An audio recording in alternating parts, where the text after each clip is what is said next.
him may raise his hand to shake him. It is a practice of which I was myself a warm admirer until such experiences as these befell me. When a youth was giving himself airs in the theatre and saying, "I am wise, for I have conversed with many wise," Epictetus replied, "I too have conversed with many rich men, yet I am not rich." We see that a carpenter becomes a carpenter by learning certain things, like that of a pilot. By learning certain things becomes a pilot. Possibly also in the present case, the mere desire to be wise and good is not enough. It is necessary to learn certain things. Is then the object of our search. The philosophers would have us first learn that there is a God, and that his providence directs the universe. Further, that to hide from him not only one's acts, but even one's thoughts and intentions is impossible. Secondly, what the nature of God is, whatever the nature is discovered to be. The golden sayings of Epictetus. Made like to him. Are these the only works of providence in us? Would words suffice to praise or set them forth? Had we but understanding, should we ever cease hymning and blessing the divine power, both openly and in secret, telling of his gracious gifts? Whether doing or plowing or eating, should we not sing the hymn to God? Great is God, for that he hath given instruments to till the ground withal. Great is God, for that he hath given us hands, and the power of swallowing and digesting, of unconsciously growing and breathing deep. Thus should we ever have sung, yea, and this, the grandest and divinest hymn of all. Great is God, for that he hath given us a mind to apprehend these things and duly to use them. What then? Seeing that most of you are blinded, should there not be some one to fill this place and sing the hymn to God on behalf of all men? What else can I, that am old and lame, do but sing to God? Were I a nightingale, I should do after the manner of a nightingale. Were I a swan, I should do after the manner of a swan. But now, since I am a reasonable being, I must sing to God. That is my work. I do it, nor will I desert this my post, as long as it is granted me to hold it. And upon you, too, I call to join in this self-same hymn. How then do men act? As though one returning to his country who had sojourned for the night in a fair inn should be so captivated thereby as to take up his abode there. Friend, thou hast forgotten thine intention. This was not thy destination, but only lay on the way thither. Nay, but it is a proper place, and how many more of the sort there be, only to pass through upon thy way. Thy purpose was to return to thy country, to relieve the kinsman's fears for thee, thyself to discharge the duties of a citizen, to marry a wife, to beget offspring, and to fill the appointed round of office. Thou didst not come to choose out what places are most pleasant, but rather to return to that wherein thou wast born and where thou wert appointed to be a citizen. Try to enjoy the great festival of life with other men. But I have one whom I must please, to whom I must be subject, whom I must obey God, and those who are next to him. He hath entrusted me with myself, he hath made my will subject to myself alone, and given me rules for the right use thereof. Rufus used to say, if you have leisure to praise me, what I say is not. In truth, he spoke in such wise that each of us who sat there thought that someone had accused him to Rufus, so surely did he lay his finger on the very deeds we did, so surely display the faults of each before his very eyes. But what saith God? Had it been possible, Epictetus, I would have made both that body of thine and thy possessions free and unimpeded, but as it is, be not deceived. It is not thine own. It is but finely tempered clay. Since then this I could not do. I have given thee a portion of myself and the power of desiring, declining, and pursuing, and avoiding. In a word, the power of dealing with the things of sense. And if thou neglect not this, but place all that hast therein, thou shalt never be let or hindered. Thou shalt never lament. Thou shalt not blame or flatter any. What then? Seemeth this thee a little thing, God forbid, be content then therewith, and so I pray the gods. What saith Antisthenes, hast thou never heard? It is a kingly thing, Osiris, to do well and to be evil spoken of. I, but to debase myself thus were unworthy of me. That said, Epictetus, is for you to consider, not for me.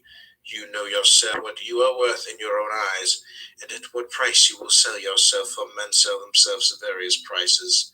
This was why, when Florus was deliberating whether he should appear at Nero's shows, taking part in the performance himself, Agrippinus replied, "Appear by all means." And when Florus inquired, "But why do not you appear?" he answered, "Because I do not even consider the question."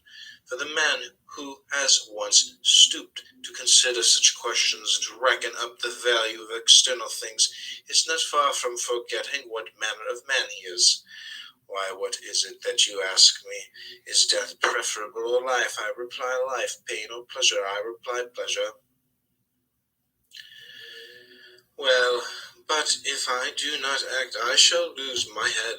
Then go and act, but for my part I will not act. Why?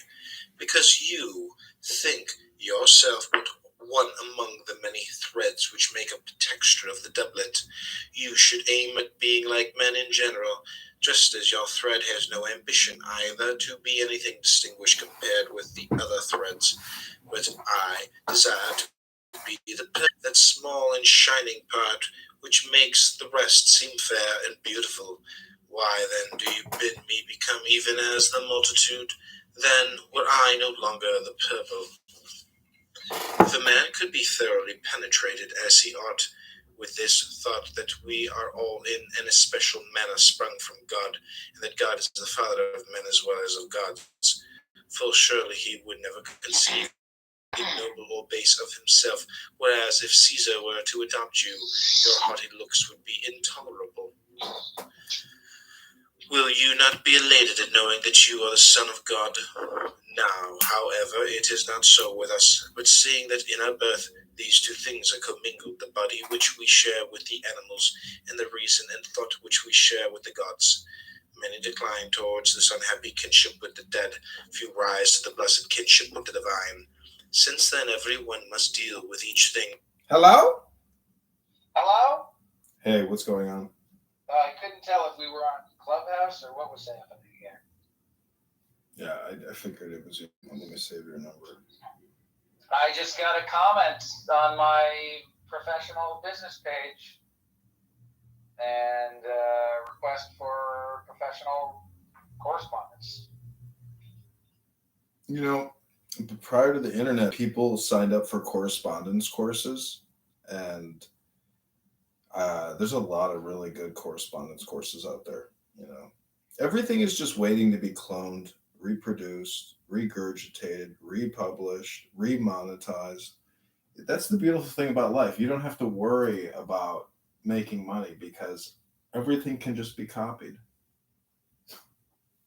Right. Well, there is, I have a friend. Yeah, everything can be copied.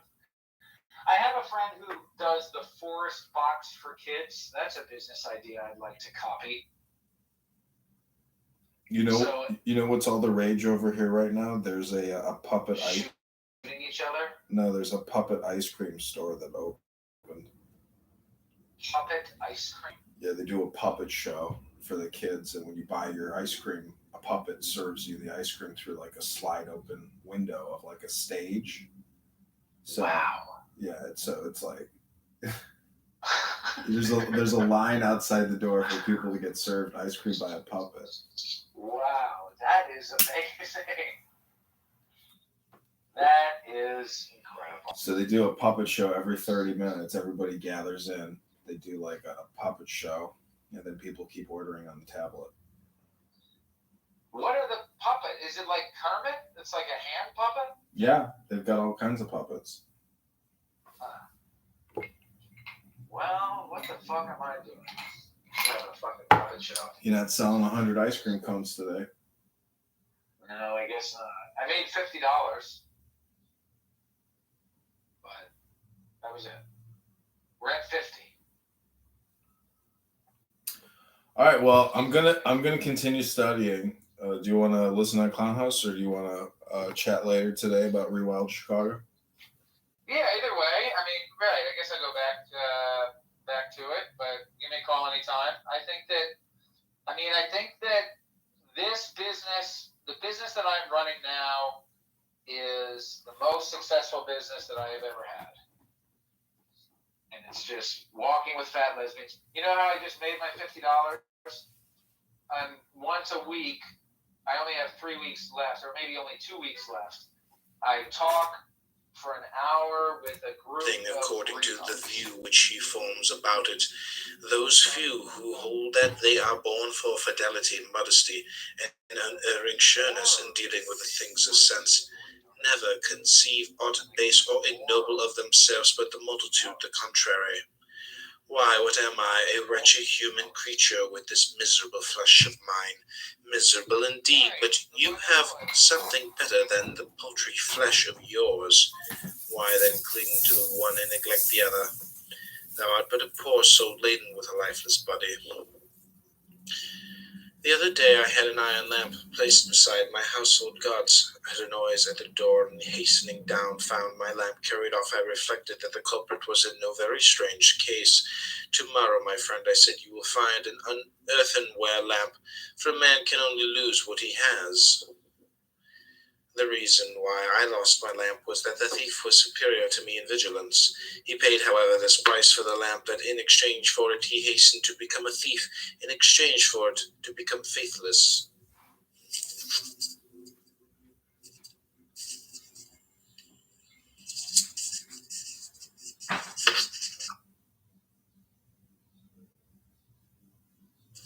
Attendant at the corn market at Rome. And I remember when he passed through this place on his way back from exile, what an account he gave me of his former life, declaring that for future, once home again, his only care should be to pass his remaining years in quiet and tranquility. For how few years have I left, he cried, that I said you will not do. But the moment the scent of Rome is in your nostrils, you will forget it all, and if you can but gain admission to court, you'll be glad enough to elbow your way in. Thank God for it. Epictetus, he replied, if you ever find me, he has been piling one thing upon another. I should like to be beside you all day long. They do nothing but calculate, contrive, consult how to wring their profit out of foodstuffs, farm plots, and the like. Whereas I entreat you to learn what the administration of the world is, and will place it being endowed with reason holds therein, to consider what you are yourself, and wherein your good and evil consists. A man asked me to write to Rome on his behalf, who, as most people thought, had met with misfortune, for having been before wealthy and distinguished, he had afterwards lost all and was living here.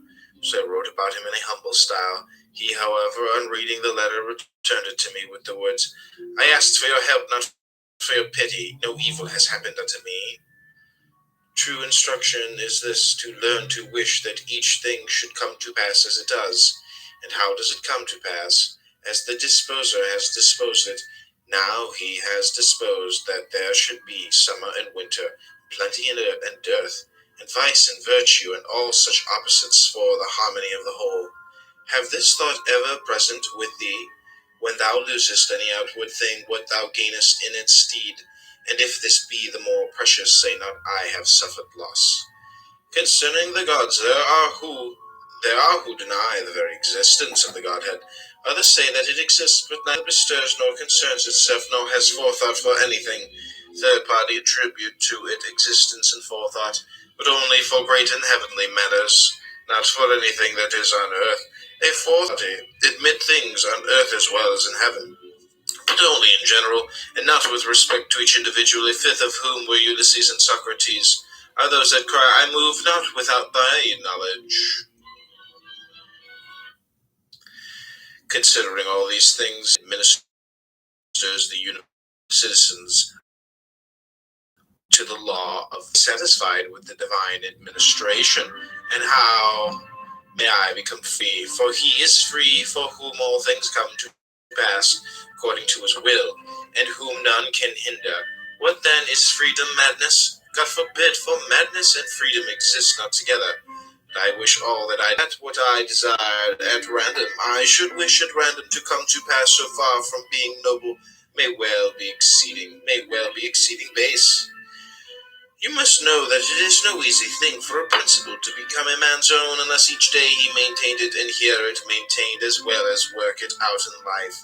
You are impatient and hard to please. If alone you call it solitude, if in the company of men you dumb conspirators and thieves and find fault with your very parents, children, brothers, and neighbors, whereas when by yourself you should have called it tranquility and freedom, and unto the gods.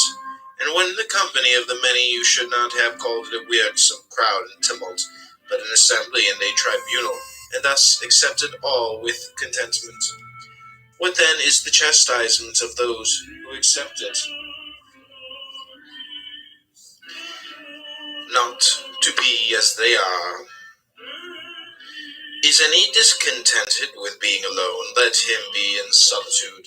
Is any discontented with his parents? Let him be a bad son and lament. Is any discontented with his children? Let him be a bad father. Throw him into prison. What prison? Where he is already, for he is there against his will. And wherever a man is against his will, there to him is a prison. Thus Socrates was not in prison, since he was there with his own consent. Knowing thou what a speck thou art in comparison with the universe, that is, with respect to the body, since with respect to reason thou art not inferior to the gods, nor less than they. For the greatness of reason is not measured by length or height, but by the resolves of the mind. Place then thy happiness in that wherein thou art equal to the gods.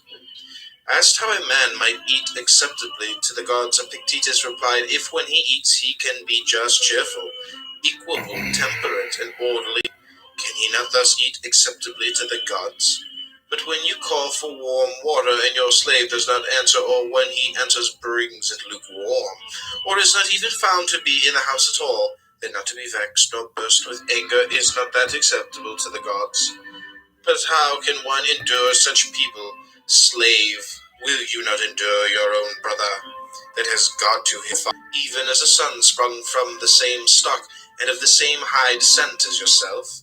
And if you are stationed in a high position, are you therefore forthwith to set up for a tyrant? Remember who you are and whom you rule, that they are by nature your kinsmen, your brothers, the offspring of God. But I paid a price for them, not they for me. Do you see whither you are looking? Down to the earth, to the pie, to the pit, to those despicable laws of the dead? But to the laws of the gods you do not look. When we are invited to a banquet, we take what is set before us, and were one to call upon his host to set fish upon the table or sweet things, he would be deemed absurd. Yet in a word, we ask the gods for what they do not give, and that although they have given us so many things, asked how a man might convince himself that every single act of this was under the eye of God, Epictetus answered, do you not hold that all things are bound together in one? I do.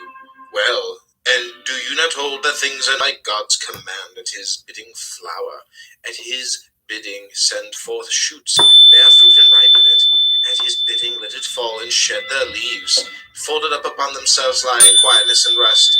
How else, as the moon waxes and wanes, as the sun approaches and recedes, can it be that such vicissitude and alternation is seen in earthly things?